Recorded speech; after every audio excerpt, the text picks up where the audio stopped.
აქ რა არის ის რაც განსაკუთრებულ ადამიანებს სხვა დანარჩენისგან განასხვავებს არ არის ეს წარუმატებლობის არარსებობა, არამედ ის თუ როგორ რეაგირებენ ისინი წარუმატებლობაზე, როგორ რეაგირებენ ისინი მაშინ როცა რაღაცა მათ წააქცევს, ხო? და როუზისთვის კატასტროფისამი მიდგომა აჩვენებს იმ აზროვნებას და იმ დამოკიდებულებას, რომელსაც ჩვენ არაერთხელ ვხედავთ ანტრეპრენერებში, კიდევ გავიმეორებ, რომ ძალიან ხშირად ხვდები აი ამ თვისებას. ისინი კატასტროფას აღიქვამენ არა როგორც დასასრულს, არამედ როგორც იძულებით გაჩენილ შესაძლებლობებს რეინვესტირებისთვის. და მას კიდევ ფსიქოლოგიაც კარგად ესმოდა, იცი? ინტუიციურად ესმოდა, რომ მომხმარებლები რეაგირებენ გამჭირვალეობასა და ავთენტურობაზე. ძალიან მგრძნობიარეთ. რას ნიშნავს ეს? ანუ განსაკუთრებით მაშინ, როდესაც ხედავს მომხმარებელი შენს კრიზისს და შენს დაცემას და იმასაც ხედავს, რომ შენ ძალიან გაუსაძლის ვითარებაში ხარ.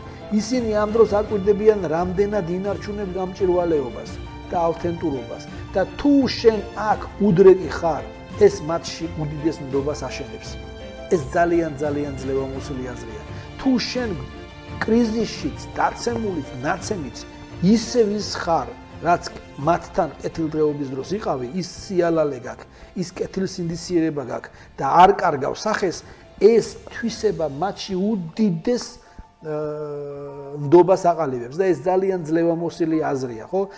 უსმინეთ ჯაბას პოდკასტს.